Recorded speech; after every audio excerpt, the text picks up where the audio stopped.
La noticia requiere profundidad. En Notimundo están los protagonistas de la noticia. Y saludamos a esta hora al doctor Germán Rodas, él es coordinador de la Comisión Nacional Anticorrupción. Doctor Rodas, muy buenas noches y gracias por acompañarnos. Le saluda María del Carmen Álvarez. María del Carmen, buenas tardes, un saludo cordial, gracias por la invitación y a sus órdenes. Doctor, cuéntenos específicamente qué contempla esta propuesta que ha sido entregada ayer al vicepresidente de la República, Alfredo Borrero. ¿Qué se puede hacer frente a este problema, como lo dije hace un momento, gravísimo que aqueja a nuestro país desde hace ya tanto tiempo y que parece que no es posible confrontarlo de forma adecuada? Efectivamente, ayer en la tarde concurrimos a la vicepresidencia, los miembros de la Comisión Nacional Anticorrupción, atendiendo una invitación del vicepresidente de la República. En tal reunión, la Comisión Nacional Anticorrupción lo que hizo fue señalarle al vicepresidente que nuestra postura independiente frente al poder, al régimen, a cualquiera, nos permite concurrir para decirle que estamos atentos a que se confronte de manera real a la corrupción en los regímenes anteriores y se precautele que no ocurra algo en el actual, y de ocurrir que no podremos callarnos como corresponde. Así debe ser. Y en esa misma reunión le entregamos de una parte un documento largo, extenso, producto de un trabajo sostenido de la Comisión en relación a lo que creemos que puede ser un sistema nacional anticorrupción, y de otra parte y adicionalmente le entregamos todo aquello que hemos presentado sobre todo en los años 2019 y luego en el 2020 en materia de denuncias vinculadas al tema de la salud, venta de insumos y de medicamentos a precios exorbitantes, sobreprecios, manejo inescrupuloso de los proveedores, etcétera, etcétera, toda vez que el vicepresidente de la República está encargado de los temas de la salud fundamentalmente.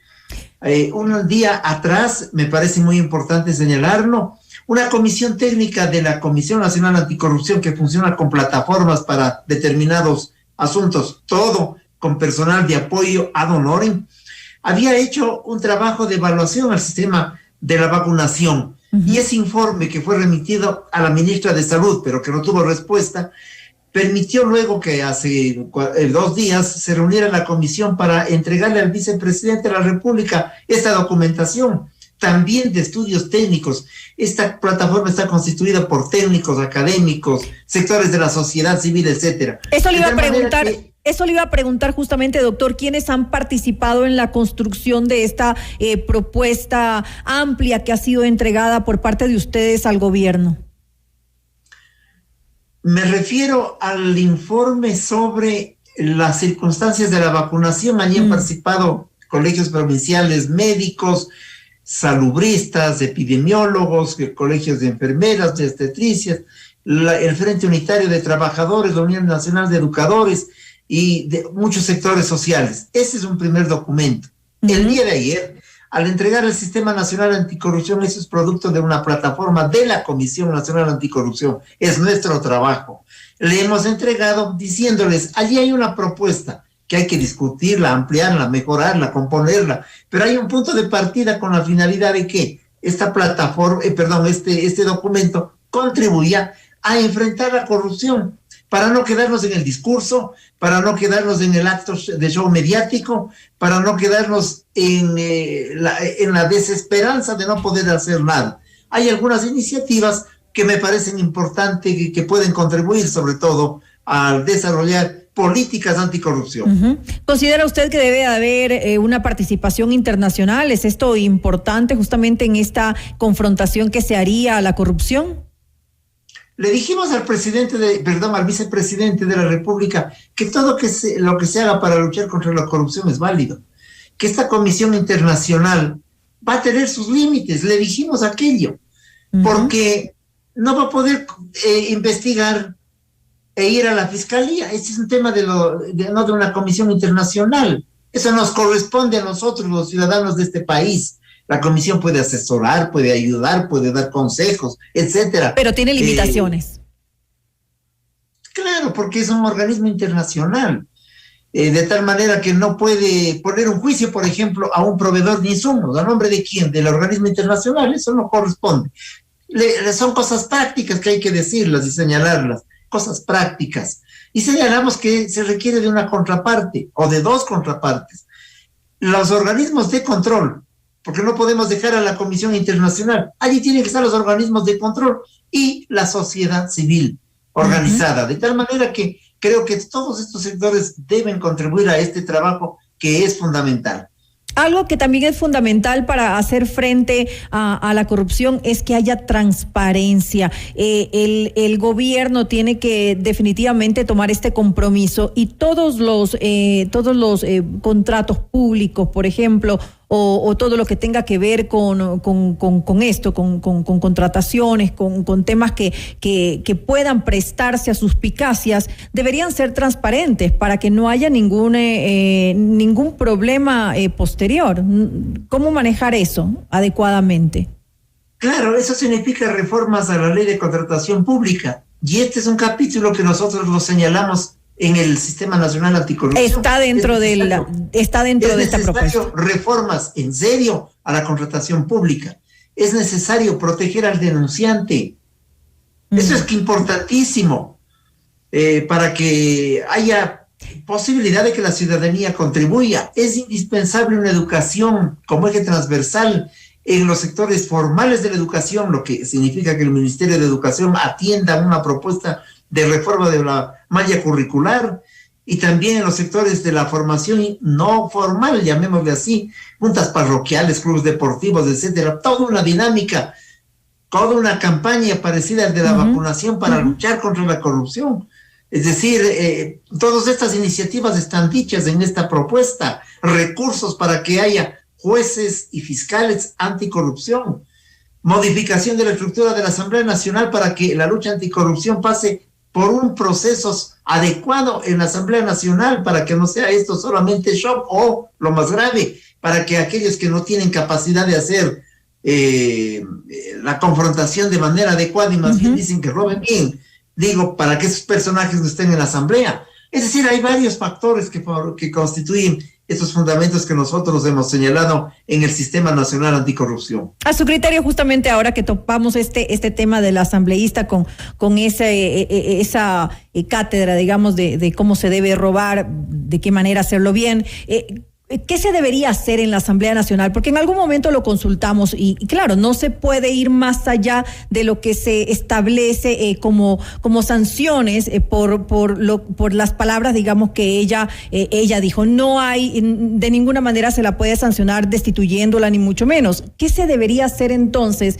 para este tipo de situaciones que no pueden darse por funcionarios públicos, por representantes de los ecuatorianos en la Asamblea Nacional? Es incomprensible. Es que el problema es de fondo. Esta expresión del asambleísta no hace sino develar un conflicto que los partidos y movimientos políticos, algunos de ellos, convocan para que en sus listas electorales participe quien quiera, a veces para rellenar la lista, o a veces porque es una figura pública y puede ser pública quien quiera también, ¿no? Y depende de lo que haga. El señor que anda por allí haciendo una estructura piramidal para robar dineros de los ecuatorianos puede ser una figura importante para algún sector y votan por el ciudadano. El problema de fondo está que los partidos abren las puertas a quien quiera, no hay una formación al interior que permita que, por lo tanto, el ciudadano electo asuma una definición y una identificación ideológica y doctrinaria. Por lo tanto, debe haber una modificación, creemos nosotros, al Código de la Democracia. No es solamente sancionar a un mal legislador, es el Código de la Democracia el que se encarga de impedir que los partidos y movimientos sean calificados, no por el número de votos, sino por su estructura y por su pensamiento, su doctrina y sus ideas y sus tesis. Esa es la competencia real. La competencia de votos simple y llanamente es un azar. Hoy puede tener 100 votos y mañana 5 millones. De tal manera que eso no califica a un partido. Son las doctrinas. Pero en este país se califica a la masa de tal manera que se dice, si un grupo político viene con 200,000 afiliados hay que inscribirle, no importa su doctrina, puede decir cualquier disparate como doctrina, y usted debe saber, María del Carmen y todos los oyentes, que no hay 500 ni 300 doctrinas en el mundo, pues en el campo de la filosofía y de las ciencias políticas aquello es un absurdo, de tal manera que hay que fortalecer a los partidos y a los movimientos y tendrán gentes con una actitud distinta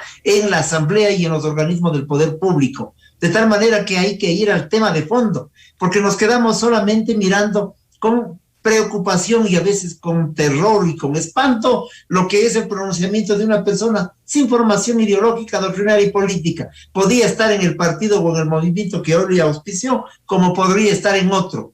La gente a veces tiene 8 o 10 carnets de afiliación. Eso también hay que sancionar. Afiliación política me refiero. Así es. De tal suerte que hay que trabajar en el fondo de los acontecimientos y de los problemas y no quedarnos solamente en aquello que nos llama la atención debido al ramalazo que nos producen ciertas declaraciones. Eso es realmente importante lo que usted acaba de decir. Ahora, un punto también de trascendencia es la recuperación de los dineros, porque eso es lo que esperamos también los ecuatorianos y venimos esperándolo hace mucho tiempo, que esos dineros sean devueltos al país, a donde pertenecen. Es una tarea pendiente, ya en el gobierno anterior algo se hizo, se emprendió algunas acciones, hubo algunos procesos, pero en realidad no tuvo mayor éxito este proceso de recuperación, así que todavía estamos esperando que de alguna manera ese dinero sea recuperado. ¿Por qué estamos fallando? Es decir, hay tal vez vacíos legales, tal vez hay fallas entre las instituciones, no hay acciones coordinadas entre las instituciones. ¿Cuál es el problema de fondo para poder recuperar ese dinero aquí en nuestro país?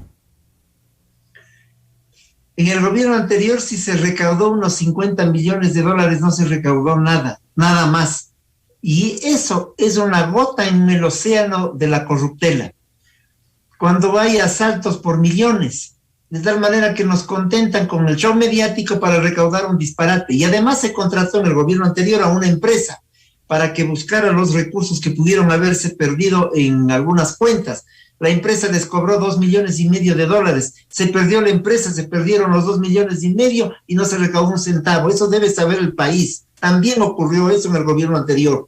¿Qué se debe hacer? Se debe contratar empresas serias que saben buscar, que saben encontrar por dónde va el recurso, pero hacerlo a tiempo, porque mientras más pasan los años y los meses, ese dinero se esfuma y se pierde. Hay que hacer mecanismos de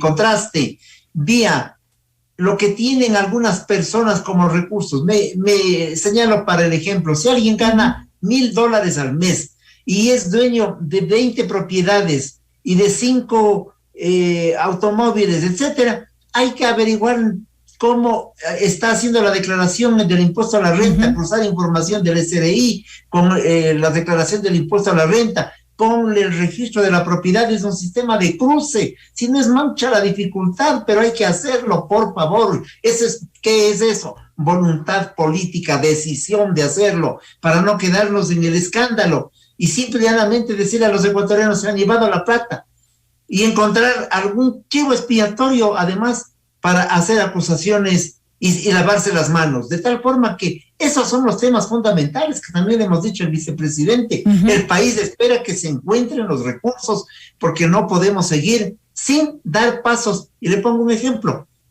El metro de Quito, ¿quién ha investigado en serio? Allí está Odebrecht. ¿Quién trabaja sobre el tema de lo actuado por Odebrecht? Son 6.500 millones de dólares. ¿Quién sanciona a los que se llevaron 3.500 millones de dólares en aquello que significó la llamada reconstrucción de Manaví de Esmeralda? Solo para poner 2 ejemplos. Y ahorita déjeme decir un tercero. Y mire esos montos de los que estamos hablando.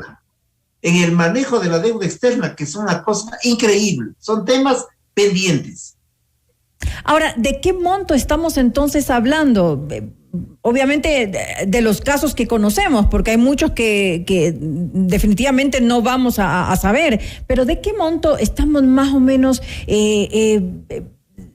tenemos conocimiento que ha salido del país, que lastimosamente ha salido de los fondos públicos, que se ha desviado, que con todos estos delitos que hemos visto desfilando ante nuestra vista y paciencia, se han esfumado? Bueno, no todos los dineros han salido del país, se han reinvertido y hay gente que... Lavado de activos, entonces. Claro, así es. Y hay testaferrismo. También. Pero estamos hablando de montos altísimos, de 45, 50 mil millones de dólares, con lo cual habríamos equilibrado el presupuesto del Estado de un tajo. Pero es que también se han robado de un tajo, de tal suerte que se necesita mano dura y acción inmediata.